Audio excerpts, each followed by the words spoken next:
학자 중에 하워드 클라인벨이라고 하는 유명한 학자가 한 분 있습니다. 이분이 이런 얘기를 했습니다. 사람이 살아가면서 힘을 얻을 수 있는 몇 가지 중요한 요인들이 있다. 여러분 살면서 어디에서 힘을 얻고 사십니까? 유명한 목회 상담학자가 그것을 알려줬습니다. 세 가지가 있는데 첫째는 자존감이 있을 때이다 그랬습니다. 자존감이 있을 때. 이 자존감 문제는 여러 가지 표현할 수 있지만 우리는 신앙인들이니까 나는 하나님께서 주신 매우 귀한 가치를 지니고 태어난 존재다. 이것을 고백하는 것이 나의 자존감을 높이는 비결입니다. 그걸 얘기했습니다. 첫 번째는. 또 하나는 해야 할 일이 있을 때라 그랬습니다. 할 일이 있을 때. 그 할 일을 위해서 우리가 기술도 배우고 지식도 습득하고 능력도 키워가고 그럴 때 힘을 얻는다는 것입니다. 또 한 가지, 셋째는 자신감이 있을 때입니다. 자신감이 있을 때. 여러분 자신감이 뭐예요? 스스로를 이끄는 내적인 힘, 그것이 자신감인데 한마디로 말하면 나는 이런 어려운 상황에도 할 수 있어. 이런 생각을 하는 거죠. 내 마음 깊숙한 곳에서 진실로 만용이 아닌 정말로 힘이 되어 살 수 있다고 생각하는 그런 긍정적인 자세. 이런 걸 제시해 주었습니다. 그런데 여러분 결국 이 모든 것이 다 돌아보면 내가 누구인가라는 자아 정체성에 대한 문제와 깊은 관계가 있다는 것입니다. 따라서 사람이 자신을 아는 것, 이것만큼 중요한 것도 없다는 것이죠. 사랑하는 성도 여러분, 여러분은 누구입니까? 사람들이 여러분을 누구라고 부를까요? 누구라고 평가할까요? 남편이 아내에게 아내라고 부르니까, 아내가 남편에게 남편이라고 부르니까, 또 엄마 아빠에게 자녀들이 엄마 아빠라고 부르니까 그런 존재인가요? 여기서 말하는 이 물음은 그런 일상적인 그런 얘기가 아니죠. 과연 여러분은 누구입니까? 사람들이 나를 누구라고 말하던가요? 사실 이거 확인해보고 살아야 되거든요.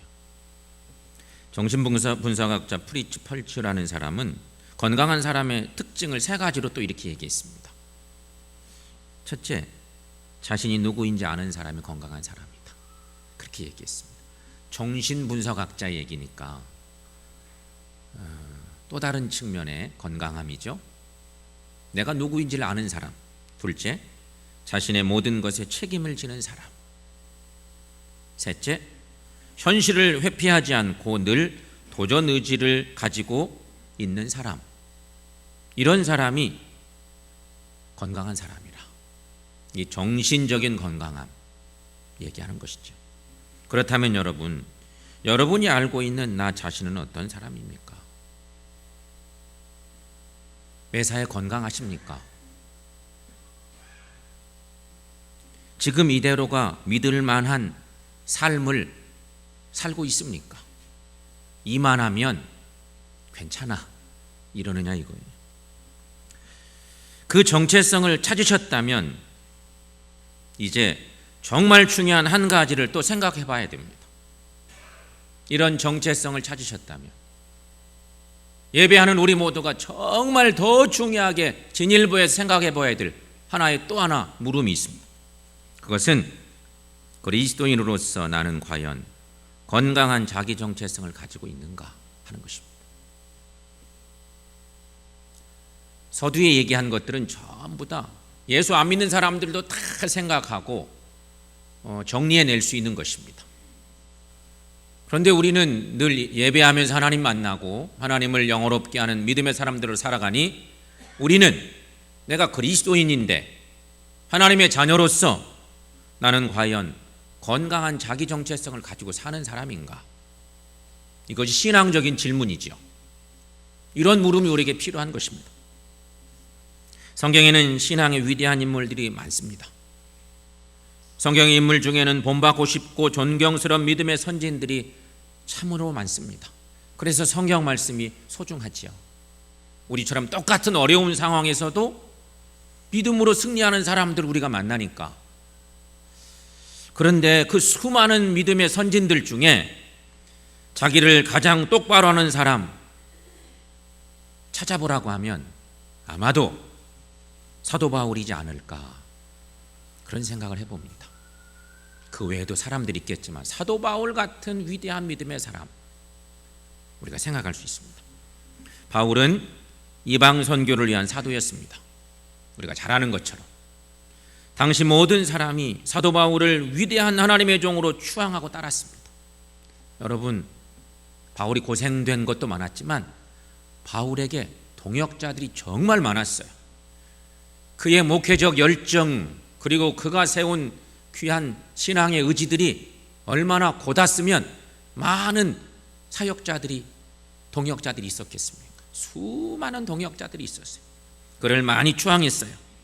당시 사람들로부터 주어지는 바울에 대한 평가를 종합해 본다면 사도 바울의 인기를 따라갈 만한 사람이 거의 없을 정도로 대단한 사람이었어요, 바울은. 근데 신실한 하나님의 사람이었어요.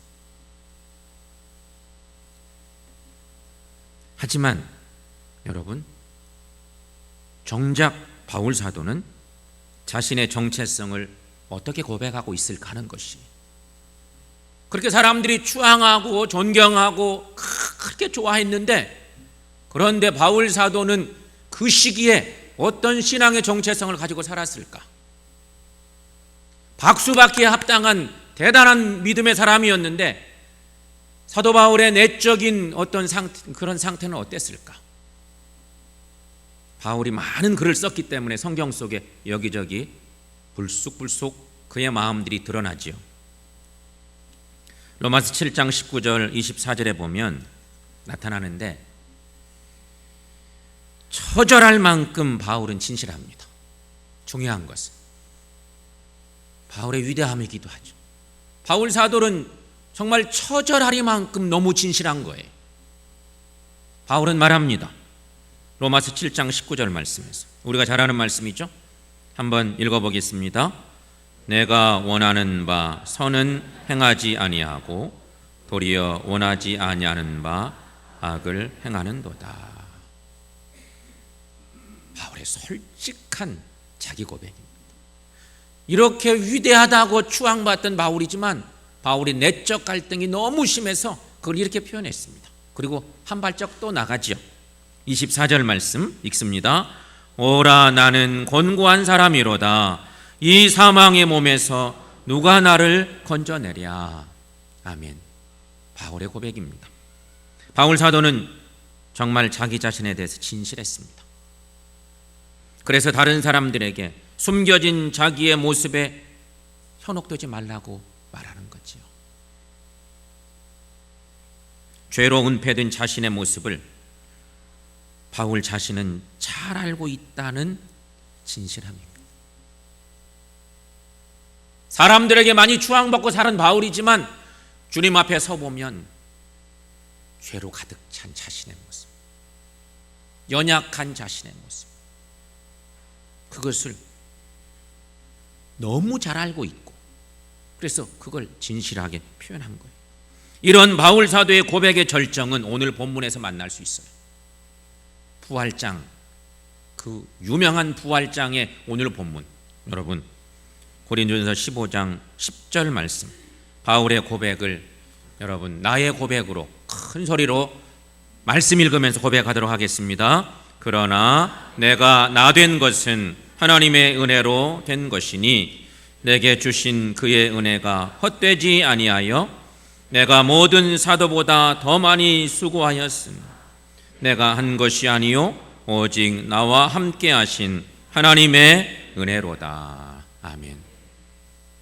바울은 자신의 영적 정체를 분명하게 알고 있었습니다. 바울 사도의 고백은 내가 비록 많은 일을 했어도 그것은 내가 자랑할 것이 결코 못 된다는 얘기입니다. 그 일들이 크든 작든 많든 적든 내가 한 것이 아니요 하나님이 은혜 주셔서 하게 된 일이었다고 자신 있게 고백하고 있습니다. 뿐만 아니라 바울 사도는 자신은 철저히 하나님께 쓰임받은 도구임을 온 천하에 선포합니다. 바울은 말하지요. 자신이 하나님께 부름받은 자였다고, 하나님께 붙들림 받은 사람이었다고, 하나님의 일을 하는 자라는 이런 소중한 자기 정체성을 발견하고 고백합니다. 성도 여러분, 우리에게도 이런 바울과 같은 믿음의 고백이 있기를 주님의 이름으로 간절히 축원합니다. 성도 여러분, 인생의 모든 것이 하나님의 은혜임을 아는 사람이 건강한 사람이에요. 특별히 신앙적으로 건강한 사람은 이런 고백을 하는 거예요. 내가 열심히 많은 일을 했음에도 불구하고 주님 앞에서 고백할 때는 다 주님의 은혜였습니다. 이게 위대한 믿음의 사람들의 고백이란 말이에요. 신앙이 조금 덜 잘한 사람들은 그거 제가 했어요, 제가 한 일이죠 주님, 이렇게 고백하기가 쉽죠. 그러므로 여러분, 사도 바울은 참으로 건강한 신앙의 사람이었습니다. 여러분은 건강한 사람이십니까?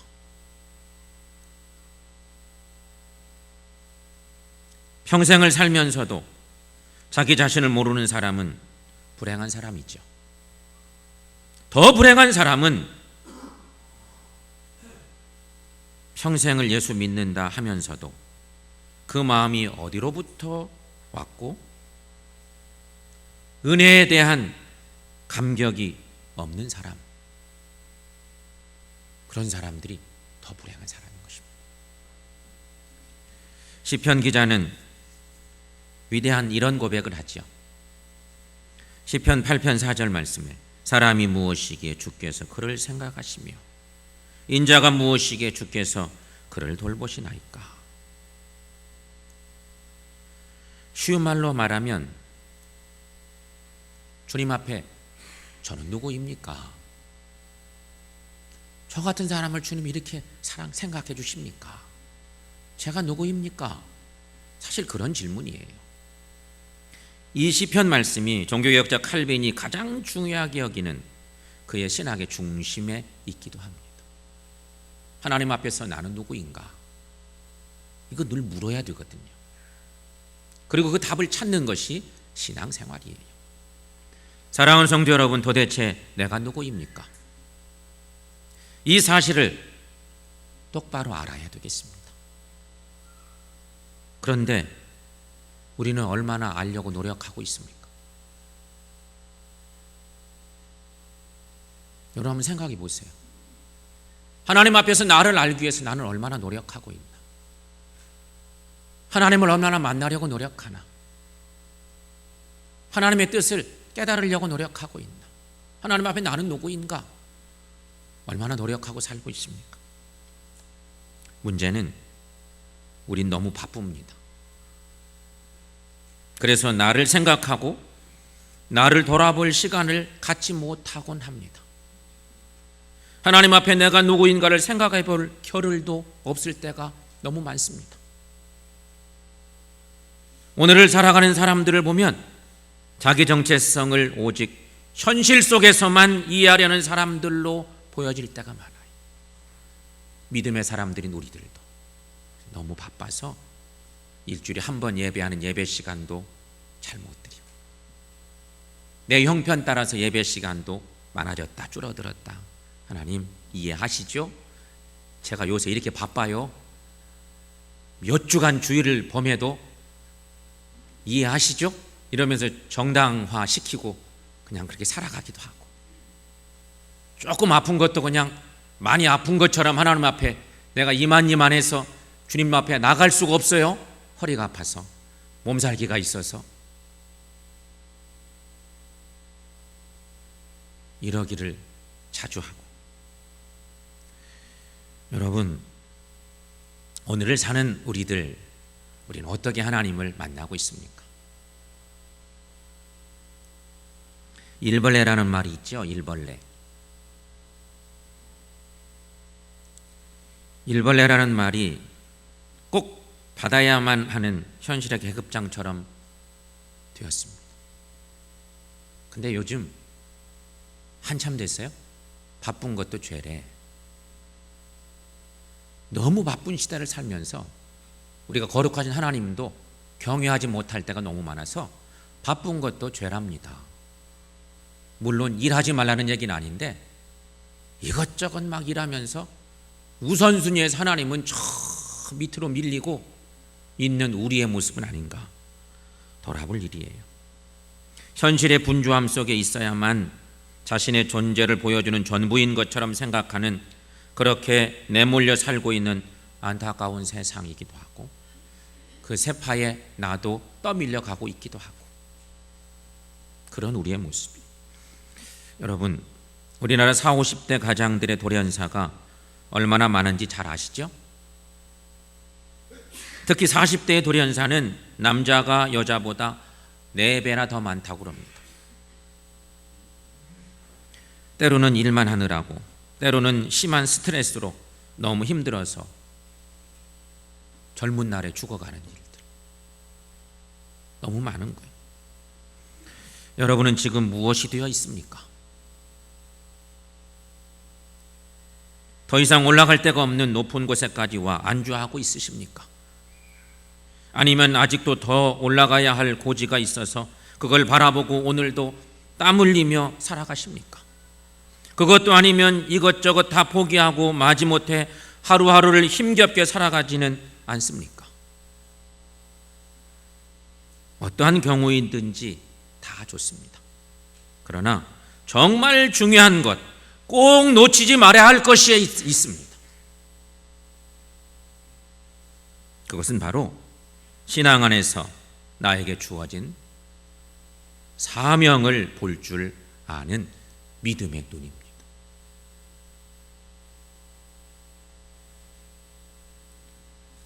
이런 눈을 정확하게 가지시기를 축원합니다. 바로 거기에 오늘 나의 나된 의미가 있기 때문인 거예요.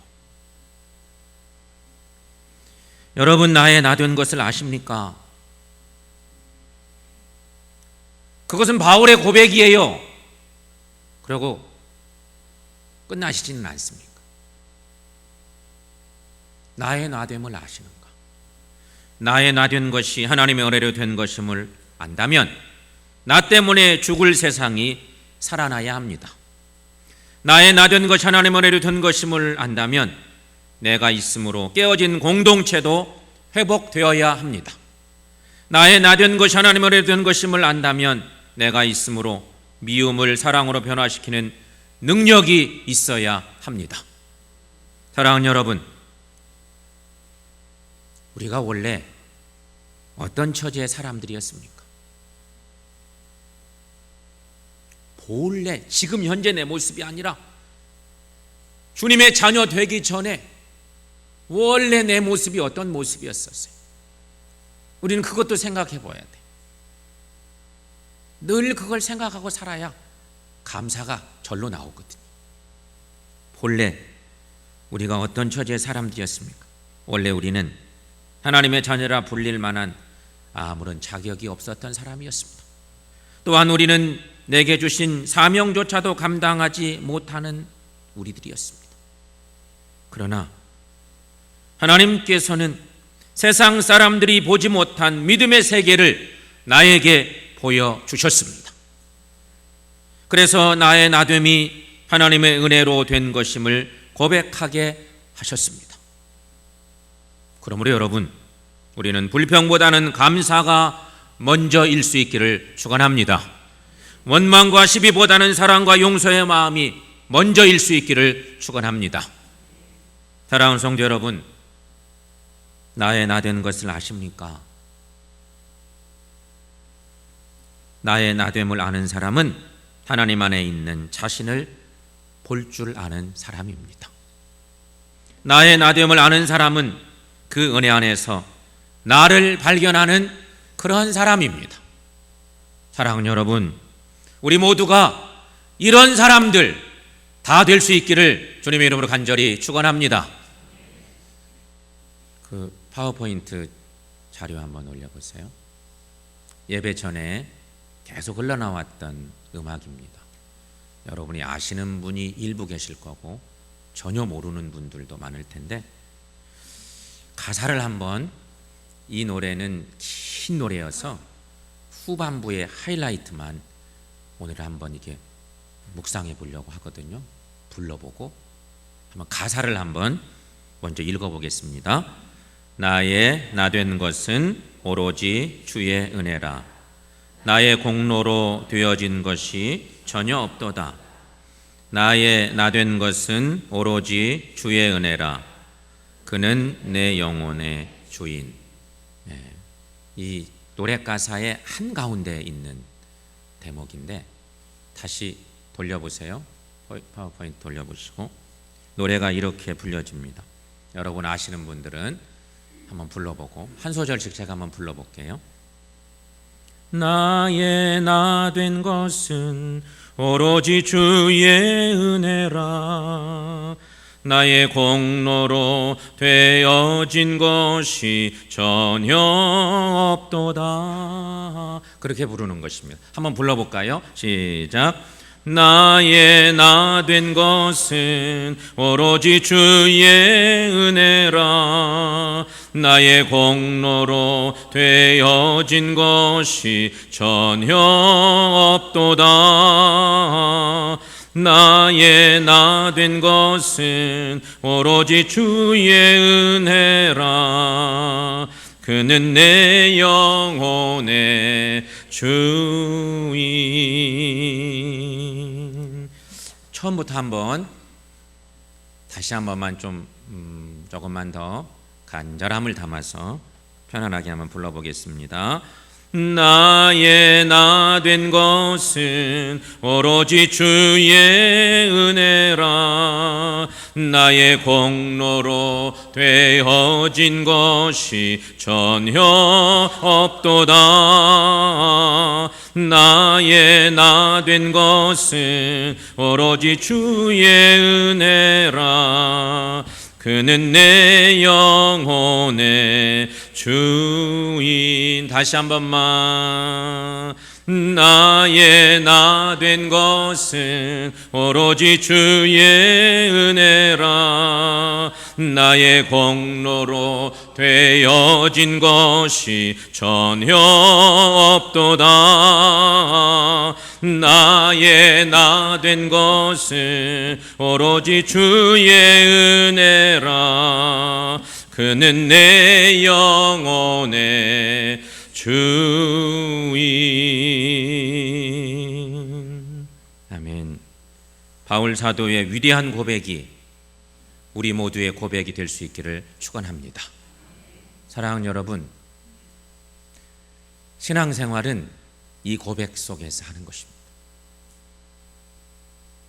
한 해를 보내고 이제 딱 한 달 남아 있는 시간인데, 우리가 한 해를 어떻게 살아왔나 돌아볼 일이고요. 사명 감당해 오신 모든 것들이 다 하나님의 은혜였습니다. 이런 고백이 우리에게 있기를 축원합니다.